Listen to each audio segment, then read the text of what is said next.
Good evening विद्यार्थियों और मेरे प्यारे दोस्तों। गोगा जी हिंदी पॉइंट क्लासेज में आपका हार्दिक स्वागत है। पिछला जो अपना वीडियो है उसमें हमने अनुप्रास अलंकार और उसके जो चार भेद थे वो ये हैं। आज हमें अलंकार 2 यानी दूसरा अलंकार कर रहे हैं। तो देखो विद्यार्थियों और मेरे दोस्तों, जो अपना ये दूसरा अलंकार है ये यमक अलंकार है। कौन सा अलंकार है? यमक अलंकार। अब यमक अलंकार क्या होता है कि यहाँ एक ही शब्द दो या दो से अधिक बार आए तथा उनके अर्थ भिन्न भिन्न हो, वहां यमक अलंकार होता है। तो परिभाषा क्या हुई बताओ कि जहां एक ही शब्द, अब ये शब्द है वो एक जैसे ही आएंगे, प्रत्येक उदाहरण में शब्द है वो एक जैसे होंगे और बार बार आएंगे। दो से अधिक कितनी बार भी आ सकते हैं, 2 3 4 5 6 7 8 कितनी बार भी एक जैसा शब्द आएगा, लेकिन उसके अर्थ है वो भिन्न भिन्न होंगे, अलग अलग होंगे। एक ही शब्द बार बार आए और उसके अर्थ अगर एक ही जैसे हो, एक जैसे अर्थ हो बार बार, तो वो इस यमक अलंकार में नहीं आएगा। मित्रों दोस्तों विद्यार्थियों, किस में जाएगा? वो पुनरुक्ति प्रकाशी अलंकार में जाएगा। तो यमक अलंकार की परिभाषा क्या है कि जहां एक ही शब्द दो या दो से अधिक बार आए तथा उनके अर्थ क्या हो, भिन्न भिन्न हो, वहां पे यमक अलंकार होता है। जैसे कैसे? जैसे सजना है मुझे सजना के लिए, सजना है मुझे सजना के लिए। तो क्या उदाहरण हुआ? सजना है मुझे सजना के लिए। अब सजना का अर्थ है, इसका क्या है? संवरना है। और इस सजना का अर्थ क्या है? साजन। समझे? अब देखो उदाहरण, अपना पहला उदाहरण है कि सजना है मुझे सजना के लिए। तो शब्द है वो एक जैसे आएंगे, दो या दो से अधिक बार, लेकिन उसके अर्थ है वो क्या हो जाएंगे? भिन्न भिन्न होंगे। वहां पे कौन सा होगा? यमक अलंकार होगा। अब इस सजना का अर्थ क्या होता है? संवरना है। और इस सजना का अर्थ क्या होता है? साजन। दूसरा देखें, घनघोर घटा का घमंड घटा। बहुत ही इजी एग्जाम्पल है, उदाहरण सरल है, लेकिन इन उदाहरणों को याद रखना है। अब देखो, घनघोर घटा का घमंड घटा। घटा का अर्थ क्या है? बादल। और इस घटा का दूसरा घटा शब्द आया है, इसका अर्थ क्या हो जाएगा? कम होना। अब पहले शब्द का अर्थ क्या हुआ? बादल हो गया। और दूसरे शब्द का क्या अर्थ हुआ? कम होना। तो घनघोर घटा का घमंड घटा। तीसरा कौन सा आ जाएगा जो अपना ज्यादा पहचानना है, जो हम बार बार पढ़ते आ रहे हैं? कनक कनक ते शोभनी मादकता अधिकाय, वो खाए वो राय जग वो पाए वो राय। 3 बेर खाती थी वो 3 बेर खाती है, नगन जड़ाती थी वो नगन जड़ाती है। इस प्रकार के उदाहरण आने वाले हैं आगे। तो तीसरा एग्जाम्पल कौन सा है? कनक कनक कनक कनक ते शोभना मादकता अधिकाय।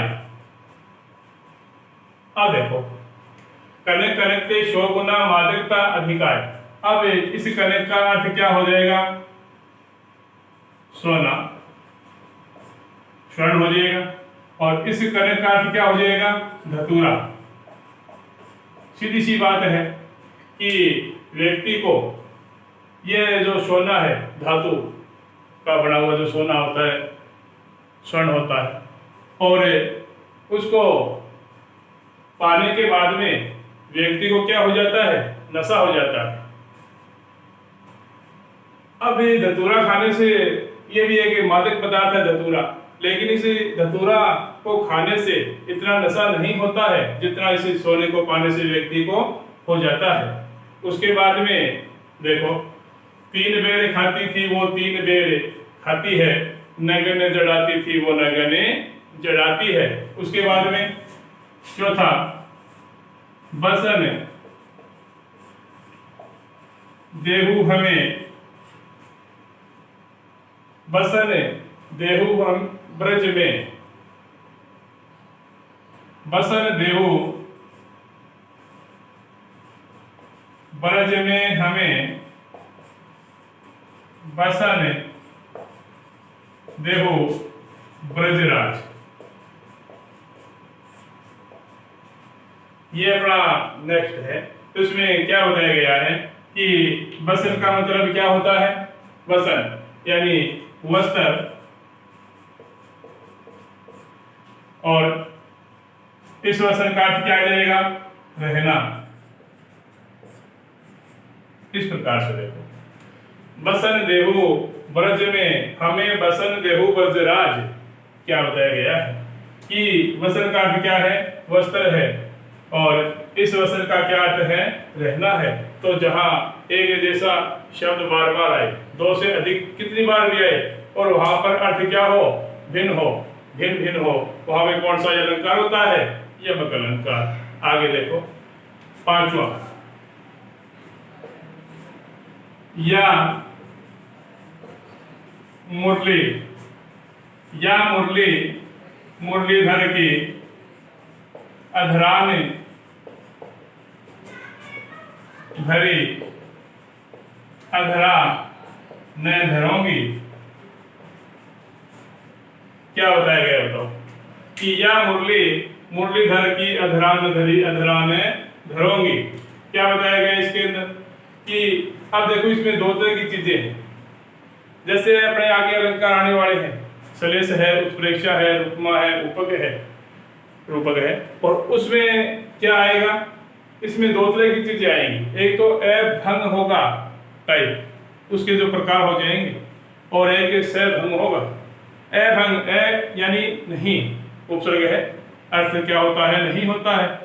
भंग यानी टुकड़े, जिसके टुकड़े न हो, भंग अलंकार होता है।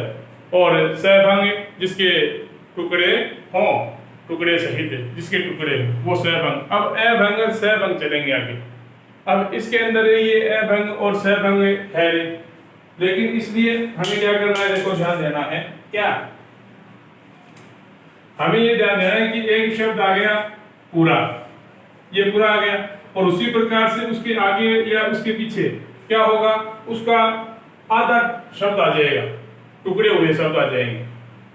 एक पूरा आएगा, उसके बाद में इस साइड में आगे आधा आ जाए या पीछे आधा आ जाए। ठीक है, इस प्रकार से चलने वाले हैं।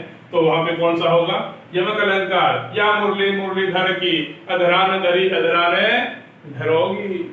राधा कह रही है श्री कृष्ण जी के लिए, गोपियों से कहती है कि श्री कृष्ण जी की जो बांसुरी है ना, ये मुरली है, इसको मैं अपने जो ये अधरान, अधरान का मतलब क्या होता है? नीचे का होठ। अधरान का मतलब क्या होता है? नीचे का होठ, कि मैं इस बांसुरी को अपने होठों पे नहीं रखूंगी। क्यों? क्योंकि श्री कृष्ण जी गए हुए हैं, और जैसे मैं बांसुरी अपने होठों पे रखती हूँ तो श्री कृष्ण जी की याद मुझे सताती है। इसी प्रकार से ये बनाया गया है। उसके बाद में 6 नंबर है,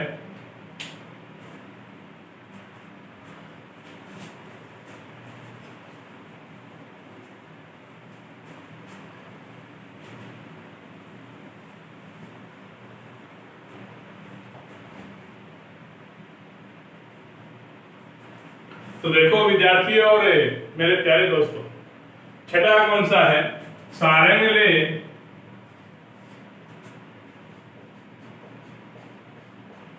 सारंग ले सारंग चली, सारंग ले सारंग चली, सारंग उगो आए। याद करते रहना साथ में, सारंग ले सारंग चली, सारंग फूको आए, सारंग में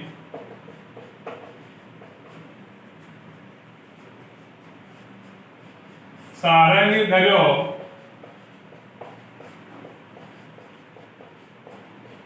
सारंग सारंग मार। बहुत अच्छी पंक्तियां हैं, कवि के द्वारा कही गई है कि सारंग ले सारंग चले, सारंग फूको आए, सारंग में सारंग धरो, सारंग सारंग मार। अब देखो ये जो सारंग है इसका अर्थ क्या होगा? घड़ा। इस सारंग का अर्थ क्या होगा? स्त्री। इस सारंग का अर्थ क्या होगा? स्त्री। इस सारंग का अर्थ क्या होगा? मटका। इस सारंग का अर्थ क्या होगा? वर्षा। इस सारंग का अर्थ क्या होगा? स्त्री, नारी। और इस सारंग का अर्थ क्या होगा? तालाब। अब देखो, अब ये उदाहरण है अपना छठा, 6 नंबर है। कौन क्या कर रहे हैं? यमक अलंकार कर रहे हैं। परिभाषा क्या है? क्या परिभाषा है बोलो? कि जहां एक जैसे शब्द 2 या 2 से अधिक बार आए और उनके अर्थ भिन्न भिन्न हो, वहां कौन सा अलंकार होता है? यमक अलंकार। छठा उदाहरण कर रहे हैं। तो क्या है मित्रों, दोस्तों और विद्यार्थियों? छठा, सारंग ले सारंग चली, सारंग पूग्यो आए, सारंग में सारंग धर्यो, सारंग सारंग माए। क्या बताया जा रहा है? अर्थ देखें पहले। इस सारंग का अर्थ है घड़ा, इस सारंग का अर्थ है स्त्री, इस सारंग का अर्थ है वर्षा, इस सारंग का अर्थ है स्त्री, इस सारंग का अर्थ क्या है? मटका, और इस सारंग का अर्थ क्या है? नारी, और इसका क्या है? तालाब। अब देखो, एक कोई कवि है और कवि वर्ण करता हुआ क्या कह रहा है कि कोई नारी है, स्त्री है, और वो सर पे मटका उठा रही है, रखा है, और मटका उठा रखा है और जा रही है। तभी कवि पहुंच जाता है वहां पे और देखता है और क्या रचना कर देता है कि सारंग ले सारंग चली, सारंग को क्यों आए। क्या कहा गया कि एक स्त्री है, वो घड़ा उठा के चल पड़ती है पानी लाने के लिए, और इतने में क्या आ जाती है? वर्षा आ जाती है। इतने में क्या आ जाती है? वर्षा आ जाती है। उसके बाद में सारंग धर्यो, सारंग सारंग माए। उस वर्षा से बचने के लिए स्त्री क्या करती है? अपने जो स्त्री है वो अपने जो वस्त्र है वो उसे मटके में रख देती है और स्वयं तालाब में चली जाती है। इस प्रकार से ये उदाहरण रचा गया है। उसके बाद में 7वां, यो पर्दे की इज्जत है, परदेसी के हाथ